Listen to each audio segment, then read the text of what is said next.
8 de la mañana con 13 minutos, damos ya la bienvenida, el buenos días y saludamos. En la ciudad de Guayaquil está el doctor Iván Sierra, él es investigador de opinión pública, mercados, tendencias. Con él vamos a analizar sobre la coyuntura política en el Ecuador, lo que nos resta por transcurrir de aquí hasta el 11 de abril, lo que será la campaña para la segunda vuelta y lo que estamos viviendo. Pero antes de entrar en materia política, yo quiero preguntarle a Iván, ¿cómo vivieron ayer la jornada en Guayaquil, Iván? Vimos imágenes de el puerto principal completamente inundado. ¿Y por qué pasa eso en una ciudad tan moderna y con un modelo exitoso que nos han vendido los medios y el Partido Social Cristiano durante ya 30 años? ¿Cómo estás? Bienvenido. Te saludamos Licenia Espinel y Alexis Moncayo desde Quito. Buenos días, Licenia, Alexis y a todas las personas que nos escuchan y que nos siguen. Gracias por el doctorado, Alexis, pero no lo tengo, así que vamos a quitar el título. Ya llegará el momento de saludarlos y decirles, dígame doctor, ¿no? Pero por lo pronto no. Guayaquil ayer estuvo, primero lo más importante, estuvo inundado de mujeres en la calle 9 de octubre, haciendo escuchar su voz, reivindicando sus espacios y reivindicando sus derechos. Eso por encima de lo que vino después. Y después vino una lluvia importante, ¿no? Fuerte, consistente, robusta, y el alcantarillado nuestro, que es justo todo lo contrario, ¿no? Yo recordaba con unos amigos ayer justamente unas palabras del exalcalde León Febres Cordero cuando recién asumió la alcaldía, allá por el lejano 1992, cuando los dinosaurios aún poblaban la tierra, y le inquirieron a él ya en esa época sobre las falencias del alcantarillado, y él dijo que, el alcantarillado es una cuestión tan difícil de cambiar, de mejorar, de lo que sea, que necesitaríamos unos 20 o 30 años para cambiarlo. Sucede que han pasado 40. Más de 30. Y realmente lo que se ha hecho es poco y nada. La de ayer fue una tormenta bastante robusta, pero hemos tenido lluvias bastante menores con efectos parecidos, ¿no? Ahora, la pregunta es, Iván, perdón que te corte, la pregunta es cómo una ciudad... Que la marea, que la basura, etc. La pregunta es cómo una ciudad que le ha vendido al país la idea de estar, digamos, permanentemente con obra pública, el modelo exitoso y de tales, con una lluvia enfrenta problemas como el de ayer. Y mucha gente dice, pero bueno, o sea, es una tormenta, no es cualquier lluvia, Guayaquil está al nivel del mar, y también nos ponemos a pensar en cuántas ciudades están al nivel del mar y no enfrentan problemas similares. ¿Por qué pasa eso cada vez que cae un fuerte aguacero en Guayaquil? No hay pues el tal modelo exitoso. Quienes nos escuchan y han estado en Guayaquil alguna vez fuera de las zonas turísticas saben que el tal modelo exitoso se limita a unas cuántas decenas de manzanas. Si acaso llamarle modelo exitoso es tener bonitas veredas sin ciclovías, bonitos espacios como el malecón corporativizados, avenidas amplias con palmeras y sin pasos peatonales, y no me refiero a los pasos elevados, que tampoco hay, sino a los pasos al mismo nivel, que es lo que deberíamos tener, no en Guayaquil, en todas las ciudades, dando prioridad al peatón. No hay, Alexis, el tal modelo exitoso, es el modelo del maquillaje. Y bien que mal ha sido la narrativa, a Guayaquil la han convertido en una ciudad extremadamente conservadora, que le da mucho miedo cambiar de alcalde, porque todavía nos presentan el fantasma del Bucaramato en el gobierno seccional, tanto el de Abdalá como el de Elsa, y nos asustamos y corremos. Muy bien. A ver, vamos a entrar ahora en materia política y de Así comunicación, que digamos es el área de la experticia de nuestro invitado, don Iván Sierra. Iván, hemos visto en los últimos días algunos episodios muy llamativos y yo sí quisiera que que los profundices con esa agudeza que te caracteriza en el análisis. La entrevista de ayer de Andrés Arauz con la gente de la Asociación Ecuatoriana de Radiodifusión, de AER, y algunas otras entrevistas a las que ha asistido Carlos Rabascal, a las que ha asistido Pavel Muñoz, entre otros, que han sido prácticamente espacios que se han convertido en emboscadas. ¿Cómo vemos esto desde el ámbito de la comunicación, del periodismo y también de la política, tomando en cuenta lo que se está jugando? Adicionalmente, editoriales, artículos como el publicado el día de ayer por Diario El Comercio de Simón Espinosa, que prácticamente llama a desobedecer el resultado democrático en las urnas y casi que golpea las puertas de los cuarteles militares y policiales para que esos se tomen el poder. ¿Cómo entender todos estos comportamientos? Bueno, es lo que hay, lamentablemente, ¿no? Quiero destacar que el triunfo que consigue Andrés Arauz, y esto no lo he visto destacado ni siquiera por analistas analistas políticos alineados con el progresismo, pero si nos ceñimos estrictamente a las cifras y a los hechos, a las cifras y a sus entornos, el triunfo de Andrés Arauz es por diferencia porcentual contra el segundo, es el mayor triunfo electoral en primera vuelta desde el que obtuvo Velasco Ibarra el año 1960. O sea, han pasado 61 años para que se consiga un triunfo electoral de proporciones similares, ¿no? Y eso en cuanto a la cifra pura. Luego, en cuanto al entorno en el que se produce el triunfo, con esta diferencia de 13 puntos porcentuales, se produce en las circunstancias que tú señalas ahora en la pregunta, ¿no? Se produce no con el gobierno a favor, no con el gobierno neutral, sino con el gobierno en contra, absolutamente en contra. Porque no es un gobierno fraccionado que una parte lo apoyó y una parte no, es el gobierno totalmente en contra. No es con los medios de comunicación fraccionados porque había una porción importante de medios públicos o de medios, no, es con todo el aparataje mediático privado, los grandes, los medianos, los pequeños, todos alineados en contra de él y a favor de un candidato en particular. Ni siquiera estaban fraccionados los medios en pro de 2, 3, 4 candidaturas, estaban todos alineados contra la candidatura de Andrés Arauz. Y luego los otros candidatos, cosa parecida, y todas las cámaras de producción, cosa parecida.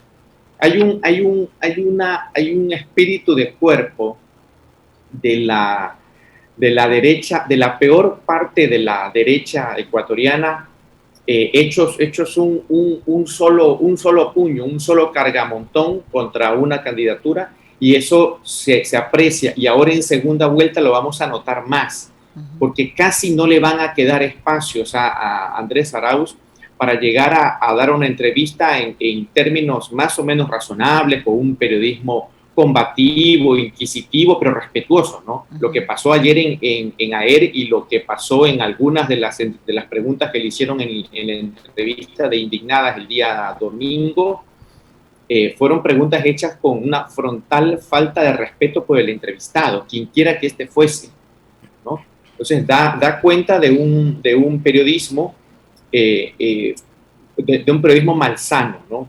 De ese que Joseph Pulitzer decía, la prensa cínica, mercenaria y demagógica, y que advertía el mismo Pulitzer que una prensa cínica, mercenaria y demagógica puede llegar a crear un pueblo cínico, mercenario y demagógico.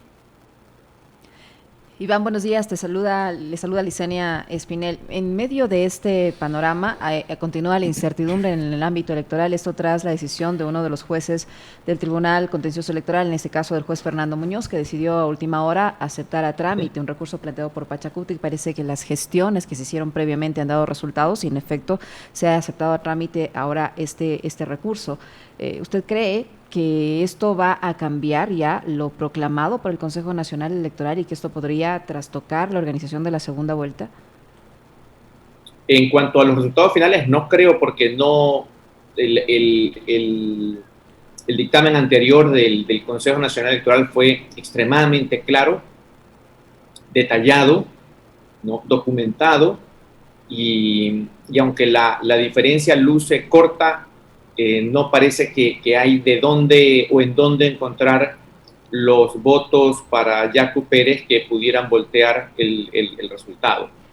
Pero la parte más grave no es esa, la parte más grave es que envuelve a todo el proceso electoral en un ambiente de dudas, de sombras, donde el segundo no se sabe si fue segundo, si fue tercero. Vamos a ver qué dicen ahora. A lo mejor intenten salpicar algo a la candidatura que está incólume en el primer lugar, ¿no? Pero van a intentar salpicar, tal vez haya alguna intención, una tercera intención por detrás de todo lo que podemos ver, de llegar a algo más grave todavía, como pudiera ser alguna propuesta de anulación de las elecciones o algo parecido, para volver a empezar, para ganar tiempo y para que el gobierno actual se mantenga unos cuantos meses más y termine de vender, entregar, regalar lo poco que no ha podido vender, entregar, regalar y destruir. Esto que menciona Iván, Licenia y amigos, es algo que no podemos perderlo de vista como sociedad, como país. A ver, yo le sumaría un par de detalles a la pregunta que le hace Licenia a Iván y la respuesta que nos da. La declaración del día de ayer de Guillermo Lasso con los embajadores, Iván, creo que también amerita un comentario de su parte. Denuncia de un supuesto intento de golpe de Estado después de la primera vuelta y la intención de que sea Yacu y de que no sea Lasso el candidato que pase a la segunda vuelta. Es una denuncia que hace Guillermo Lasso, como suele hacer las denuncias, como hizo la denuncia de fraude en el 2017, al aire, sin pruebas. No nos dice quiénes están detrás de ese golpe de Estado y no nos dice a quién le interesaba que Yacu Pérez pase a la segunda vuelta. Nos ha dicho, bueno, les ha dicho a los embajadores de ayer que ha tenido que hablar con el secretario de la OEA, como presidente de la República, casi como jefe del Estado, que ha tenido que hablar con periodistas. ¿Por qué no le dice la verdad al país Guillermo Lasso? ¿Qué es lo que está detrás? Y otra cosa adicional, aquella entrevista que brinda Yacu Pérez días atrás a Revista Vistazo, Iván, en donde él dice que Andrés Arauz prácticamente no va a poder ni siquiera posesionarse si es que gana la segunda vuelta. Es el framing, ¿no? Es ir llenando los espacios noticiosos, llenando las redes sociales de este ambiente enmarañado, de un ambiente turbio, de un ambiente gris, de un ambiente dubitativo, para que cualquier cosa que pase después, los analistas, entre comillas, digan, se venía cocinando desde tal fecha de febrero, ¿no? Ya finalmente se terminó de llevar a cabo toda esta limpieza que la venía proclamando el señor Pérez, el señor Lasso, el señor Espinosa, el señor juez del Tribunal Constitucional, del Tribunal Contencioso Electoral, etcétera. Ese es el framing, ¿no? Para las personas que nos escuchan, framing de enmarcado, ¿no? Es decir, enmarcando cosas para que casi cualquier resultado que pongamos luego, el marco sea tan apropiado que lo que vaya en medio, la fotografía que va en medio, luce muy congruente, ¿no? Es irnos llenando de todo eso, irnos llenando de dudas. Lo que dice ayer Lasso entre líneas está diciendo cosas graves y está disparando para todo el mundo, para todos lados, porque está hablando de que, o está sugiriendo, está dando a entender que el ex candidato Yacu Pérez está detrás de una intentona golpista, pero también dice que el candidato Andrés Arauz podría tener algún interés en aquello porque quiere competir con el uno y no con el otro, ¿no? Es decir, todo el resto de lo que está fuera de él está lleno de sombras, ¿no? Y él es el único incólume limpio, ¿no? Y el otro señor Pérez dice una cosa parecida, ¿no? Y en esas acusaciones entre unos y otros, ¿qué pasa en un escenario que es poco probable pero posible, de que sea ratificada la candidatura de Guillermo Lasso y en la segunda vuelta se produzca un triunfo de Andrés Arauz por menos de 1%? Que aunque en número de votos es algo importante, puede ser 800.000 votos o algo así, de todas maneras en porcentaje se ve cortito, ¿no? Gana por menos del 1%, no, perdón, me equivoqué, 80.000 votos, gana por 80.000, 90.000 votos, que aunque puede ser mucho o poco, dependiendo de la perspectiva de cada uno, en porcentaje se ve poquito, chiquito, ¿no? y sacan gente a las calles. Y una facción del periodismo desconoce esto porque dice, en medio de una campaña sucia, en medio de una campaña dudosa, en medio de un proceso electoral que hace agua por los cuatro costados, y empiezan a usar frases cliché, frases hechas, ¿no? Nos pueden meter como sociedad en un río bastante tormentoso, ¿no? En días caóticos, que es lo que menos necesitamos ahora. Y creo que por ahí va. Porque y creo que esto puede estar entusiasmado, puede estar empujado, puede estar sustentado en el hecho de que ninguno de los otros dos que todavía se siguen disputando el segundo lugar parecen tener grandes opciones de triunfo en la segunda vuelta, porque caso contrario estarían queriendo sostener el proceso electoral como más o menos ha sido, un proceso electoral con un montón de irregularidades, pero que al final del día, en el conteo de los votos, resultó que está dando las cifras que tiene que dar. Iván, ahora, en medio de este escenario, ¿cómo mira usted el desarrollo de esta segunda vuelta, tomando en cuenta que hay división al interior de Pachacuti, que el candidato está peleando por tratar de pasar, aunque sea por todos los medios, a la segunda vuelta? Y uno de los brazos que conforman todo el movimiento indígena, como es el caso del movimiento indígena de Cotopaxi, ha decidido llamar al voto nulo, y con una CONAIE que también está dividida, que va a realizar en estos días un consejo ampliado para decidir qué hacer frente a la segunda vuelta. ¿Cómo mira usted este sector del electorado, este sector importante, sin duda que es el movimiento indígena, con miras hacia la segunda vuelta electoral? ¿Qué va a pasar? ¿Van a apoyar? ¿Se van a quedar haciendo caso a este llamado del voto nulo? ¿Van a respaldar al señor Lasso a través de lo que ha dicho el señor Yacu Pérez en varias ocasiones, aunque después se ha retractado? ¿Cómo mira usted qué va a pasar con esto? Si uno revisa el mapa electoral de la primera vuelta, encuentra que el candidato Yacu Pérez ganó de Cotopaxi hacia el sur, en todo el callejón interandino. Uh-huh. En Pichincha tuvo también un buen resultado, no le alcanzó para ser primero, en Imbabura y en Carchi bastante menos, ¿no? Pero de Cotopaxi hacia el sur gana en todo. ¿Y la Amazonía? Sí, y en las provincias amazónicas, pero me quería referir, bueno, sí, vamos a considerarlas porque la CONAIE tiene también un alcance importante en las provincias amazónicas, es cierto. El voto indígena, que no necesariamente es la totalidad del voto de esas provincias, sin embargo, incide de forma importante. El voto indígena el voto del movimiento indígena es bastante orgánico, ¿no? Desde que puede ser desde hace unos 6, 7, 8 años, la CONAIE se ha venido organizando políticamente y a través de su brazo político propio, Pachacutic, en mucho trabajo de bases y en mucha organicidad casa adentro. Entonces, no quiero llegar a decir que lo que dicen los líderes cumplen a rajatabla todos los miembros de la comunidad, pero sí quiero decir que la cosmovisión indígena andina es diferente de cómo vemos las cosas, de cómo vemos el mundo y de cómo nos comportamos las personas mestizas, especialmente de las ciudades que aquí llamamos grandes, ¿no? Guayaquil, Quito, Cuenca, Manta, Puerto Viejo, etcétera, ¿no? Santo Domingo, etcétera, ¿no? Porque en el mundo mestizo, de alguna forma, por más colaborativos que querramos ser, nuestras vidas las sacamos adelante uno por uno. En el mundo andino, indígena, la vida en comunidad es un valor muy importante que se lo cultiva desde las familias, desde que los niños son muy chiquititos.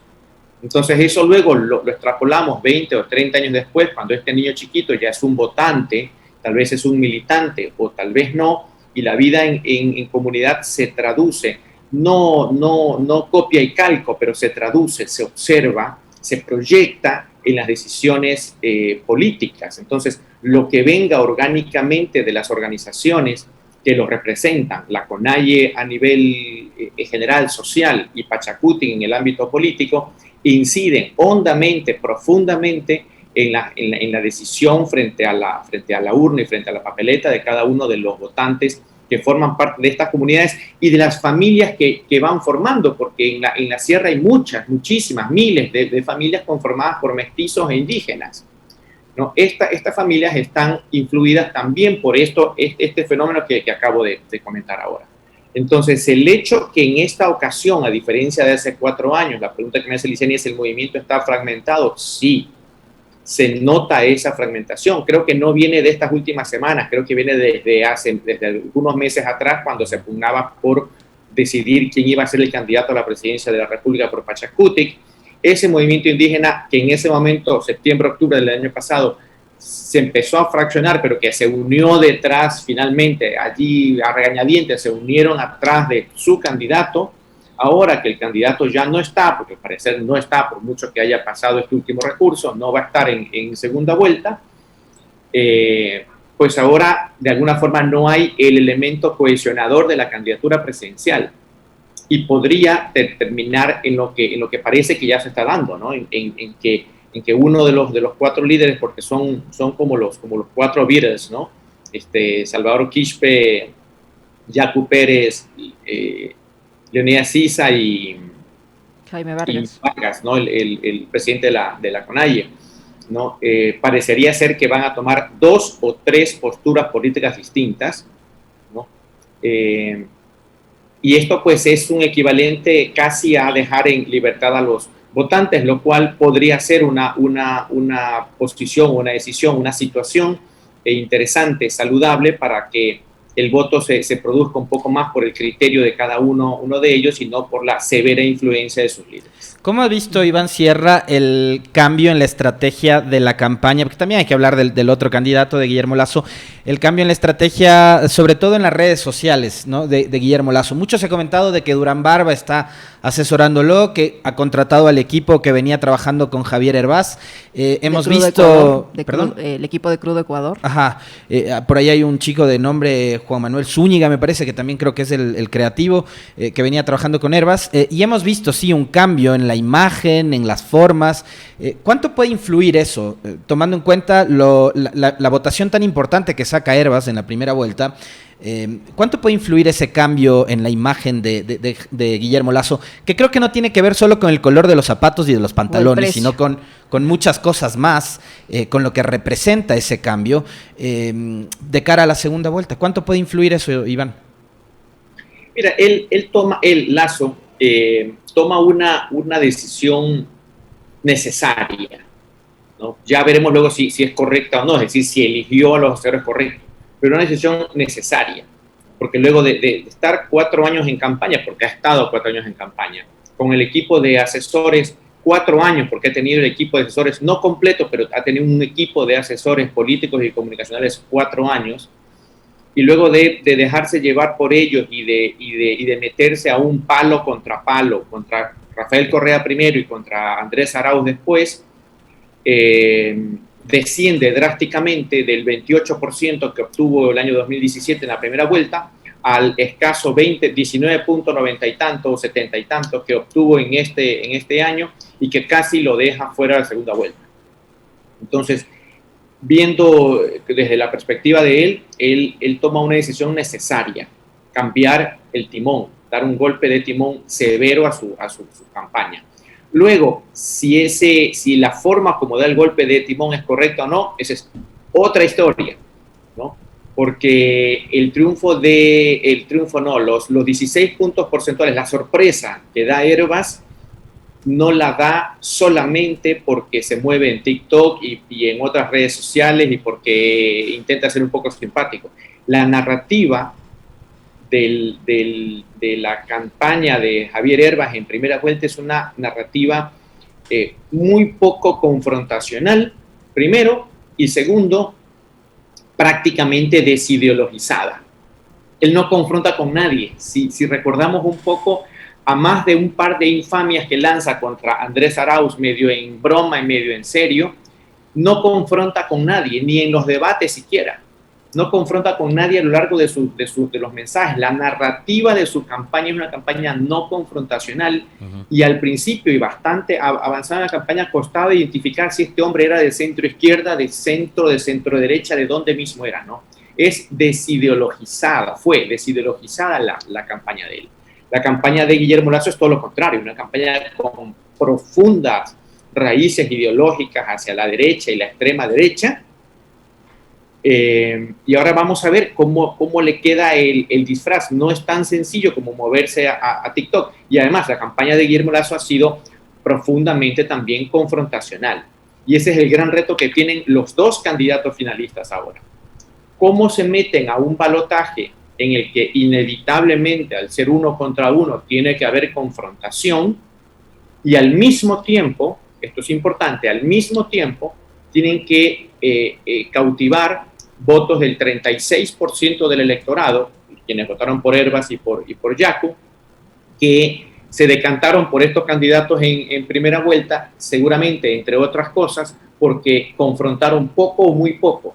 Es esta gente que está, este electorado que está harto de la confrontación, harto de la pugna, harto de la bipolaridad o de la dicotomía correísmo-anticorreísmo, correísmo-lacismo, se desmarcan de todo eso y buscan una candidatura aparentemente fresca, sin ideología, sin combate, sin nada de esto. Y ahora, ¿cómo enamoro a eso si al mismo tiempo tengo que estarle dando palo a mi rival del balotaje? Ahí está el reto comunicacional más complejo para las dos candidaturas en esta segunda vuelta. Ahora, Iván, estas apariciones que ha hecho el candidato de Creo y del Partido Social Cristiano a través de las diferentes redes sociales como TikTok que usted menciona, ¿qué tanta credibilidad le dan, tomando en cuenta que para todos es conocido que el candidato no es así? Lo disfrazan, lo visten, lo ponen así para llegar a un cierto sector del electorado, reduciendo su nivel de análisis a un video cortísimo en TikTok. Pero, ¿qué tanta credibilidad le puede dar este tipo de estrategias al señor Guillermo Lasso? Yo creo que se les fue la mano. Desde el punto de vista comunicacional, creo que lo intentaron hacer bien, porque había que refrescarlo un poco, pero creo que se les fue la mano y se les salió del arquetipo, se les salió del personaje, ¿no? El arquetipo es un modelo de, llamémoslo así en palabras un poco sencillas, es un modelo de personalidad que según Carl Jung, el célebre psiquiatra del siglo anterior y el anterior, establecía que hay 12 arquetipos, o sea, 12 personalidades base, ¿no? Y le puso nombre y las describió a todas ellas, ¿no? Guillermo Lasso es muy claramente, desde el principio de su vida política, hace ya algunos años, él se presentó como un hombre firme, ejercedor de la autoridad, que habla con convicción, que habla con seguridad, que nunca duda cuando habla. Nos puede gustar o no lo que él dice, pero siempre lo dice con certeza, con seguridad. Ese es el arquetipo del gobernante. Y él se viste como gobernante, habla como gobernante, cautiva a quienes cautiva como gobernante, ¿no? Gobernante es el nombre que se le da, ¿no? a esta personalidad. Hay otros nombres, ¿no? El creador, el amigo, el protector, el guerrero, o se lo puede decir en masculino o en femenino, ¿no? Entonces ahora, de pronto, este gobernante que habla como habla y que se viste como se viste, etcétera, efectivamente, como dices, Licenia, da la impresión que lo disfrazan. No es que él se pone una ropa un poco más jovial de un sábado por la tarde o de un domingo. No, es que parece disfrazado porque lo están metiendo en otro arquetipo, en otra personalidad, ¿no? Tal vez la del rebelde, o tal vez la de que es otra de las 12 personalidades, y lo están moviendo mucho, tal vez la del amigo, lo están moviendo mucho, ¿no? Lo han movido mucho y eso se nota, ¿no? Es como que a un actor, por muy buen actor que sea, que él tampoco es tan buen candidato, pero a un actor, por muy buen actor que sea, que pese, no sé, 250 kilos, le digan, hazte una dietita de esas para bajar de peso rápido porque vas a hacer, te has ganado el papel para ser el próximo James Bond. Vaya, por muy, a lo mejor sea bastante bien parecido, a lo mejor sea muy buen actor, pero bajando con una dieta keto, así, hazte un ayuno intermitente por 2 semanas para que bajes unos cuantos kilitos y vas a ser James Bond. Si ya le dieron el papel, pues será un James Bond, pero va a ser para la risa, ¿no? Bueno, creo que eso está pasando. O Arthur Fleck podría ser más bien por el color de la ropa. Bueno, sí. También. Aunque a ratos cometen deslices, ¿no? Como por ejemplo aquella conversación en la que dijo que él su momento más duro fue la quiebra bancaria del 99 y que lo fue a pasar en la playa con... En México dicen se le nota el cobre, ¿no? Se le nota de lo que está hecho, se le va a salir eso. Esto de los zapatos rojos me recuerda una película, una película de finales de los años 90 que se llamó, en español la vendieron como Cortina de Humo. En inglés era Wag the Dog, ¿no? De un presidente de la República en Estados Unidos que está a las puertas de la reelección, le encuentra un escándalo sexual y para tapar el escándalo sexual monta una cortina de humo y se inventa una noticia de una guerra con Albania. ¿Qué guerra puede ser Estados Unidos con Albania? Pero luego, claro, como algo sale mal, tienen que inventarse otra historia, y luego otra historia, y luego otra historia, y aunque es una suma de errores, al final lo que sí termina pasando es que se genera una gran cortina de humo, y la sociedad civil estadounidense y los medios de comunicación terminan hablando de toda esta serie de cosas que se iban inventando, porque se inventaron hasta un héroe de guerra que lo tuvieron que rescatar, y ese héroe había sido un asesino serial y casi mata a alguien, y tienen que luego crear una noticia para tapar eso, que casi mata a alguien, pero la noticia se filtra, y se van generando un montón de otras cosas, ¿no? Muchas veces se pretende eso, esto de los zapatos rojos. Fíjense que nos tienen aquí ya 4 minutos o 3 minutos hablando de los zapatos rojos y no de las propuestas o de la carencia de las propuestas o de las propuestas poco saludables para la economía nacional de este candidato, ¿no? Bien podría ser que detrás de todo de los zapatos rojos y todo eso no haya una gran estrategia, sino que sea una táctica puntual para distraernos mientras pasan otras cosas. Marketing, ¿no? Muchísimas gracias, Iván, por haber aceptado la invitación, como siempre, a este espacio. Te vamos a tener en los próximos días también para hablar, ahora sí, de las propuestas y de esos cambios, no solo de imagen, sino también en el discurso que van teniendo los candidatos. Te mandamos un fuerte abrazo, muchísimas gracias. Gracias, Alexis, gracias, Licenia, y gracias a todas las personas que nos escuchan. Un abrazo. Muchísimas gracias. 8 de la mañana con 44 minutos, Alexis. Tiempo de hacer una pequeñísima pausa. Regresamos enseguida para conversar con Edgar Vega, académico y experto en temas de género. No se vayan. Muy bien.